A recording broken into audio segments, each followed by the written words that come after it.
ಒಂದು ಕಡೆ Virat Kohli helicopter shot ಹೊಡೆಯುತ್ತಿದ್ದರೆ Rishabh Pant ಎದುರಾಳಿ ತಂಡದ ಟೀಮ್ ಸ್ಟ್ರಾಟಜಿಯನ್ನು ಕದ್ದು ಕೇಳುತ್ತಿದ್ದಾರೆ. ಮತ್ತೊಂದು ಕಡೆ ಟ್ರೋಫಿಯ ಬದಲಿಗೆ ಖಾಲಿ ಬಟ್ಲನ್ನು ನೀಡಲಾಗುತ್ತಿದೆ. ಬನ್ನಿ ನೋಡೋಣ ಕ್ರಿಕೆಟ್ನ 3 ಅದ್ಭುತ ಅಪರೂಪದ ಕ್ಷಣಗಳನ್ನು. ನಂಬರ್ 3, ದಿಲೀಪ್ ಟ್ರೋಫಿಯ Bharat A versus Bharat B ನಡುವಿನ ಪಂದ್ಯದ ಬ್ರೇಕ್ ಸಮಯದಲ್ಲಿ ಭಾರತ ಎ ತಂಡದ ನಾಯಕ ಶುಭ್ಮನ್ ಗಿಲ್ ತಮ್ಮ ತಂಡಕ್ಕೆ ಸ್ಟ್ರಾಟಜಿ ಹೇಳುತ್ತಿರುತ್ತಾರೆ. ಆದರೆ ಈ ನೀಲಿ ಟಿ ಶರ್ಟ್ ತೊಟ್ಟ ಒಬ್ಬ ವ್ಯಕ್ತಿ ಎಲ್ಲವನ್ನೂ ಕದ್ದು ಕೇಳಿಸಿಕೊಳ್ಳುತ್ತಿರುತ್ತಾನೆ. ನಂತರ ಗೊತ್ತಾಗುತ್ತದೆ ಅದು ಬೇರೆ ಯಾರೂ ಅಲ್ಲ, ರಿಷಬ್ ಪಂತ್ ಎಂದು. ವಿರೋಧಿ ತಂಡದ ಎಲ್ಲಾ ಪ್ಲಾನ್ ಗಳನ್ನು ತಿಳಿದುಕೊಂಡ ನಂತರ ರಿಷಬ್ ಪಂತ್ 61 ರನ್ಗಳ ಇನ್ನಿಂಗ್ಸ್ ಆಡಿ ಭಾರತ ಬಿ ತಂಡವನ್ನು 76 ರನ್ಗಳಿಂದ ಗೆಲ್ಲಿಸಿದರು.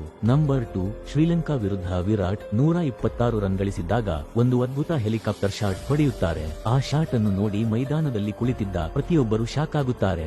ನಂತರ ವಿರಾಟ್ ಕೊಹ್ಲಿ ಅವರು ಕೂಡ ಒಂದು ಉತ್ಸಾಹ ಭರಿತ ಉತ್ತಮವಾದ ರಿಯಾಕ್ಷನ್ ಅನ್ನು ನೀಡುತ್ತಾರೆ. ನಂಬರ್ 1, ಇತ್ತೀಚೆಗೆ ಆಸ್ಟ್ರೇಲಿಯಾ ಮತ್ತು ಸ್ಕಾಟ್ಲೆಂಡ್ ನಡುವೆ ಒಂದು ಸರಣಿ ನಡೆಯಿತು. ಆಸ್ಟ್ರೇಲಿಯಾ ಆ ಸರಣಿಯನ್ನು ಬಹಳ ಸುಲಭವಾಗಿ ಗೆದ್ದಿತು. ಆದರೆ ಗೆದ್ದ ನಂತರ ಅವರಿಗೆ ಒಂದು ವಿಚಿತ್ರವಾದ ಟ್ರೋಫಿ ನೀಡಲಾಯಿತು. ಅದನ್ನು ನೋಡಿ ಕ್ಯಾಪ್ಟನ್ ಮತ್ತು ತಂಡದ ಆಟಗಾರರು ಬಿಕ್ಕಿ ಬಿಕ್ಕಿ ನಕ್ಕಿದರು, ಏಕೆಂದರೆ ಆ ಟ್ರೋಫಿ ಖಾಲಿ ಬಟ್ಲು ಆಗಿತ್ತು. ಸ್ನೇಹಿತರೆ, ಈ 3ರಲ್ಲಿ ನಿಮಗೆ ಯಾವ ಮೂಮೆಂಟ್ ಇಷ್ಟವಾಯಿತು ಎಂದು ಕಮೆಂಟ್ ಮಾಡುವ ಮೂಲಕ ತಿಳಿಸಿ.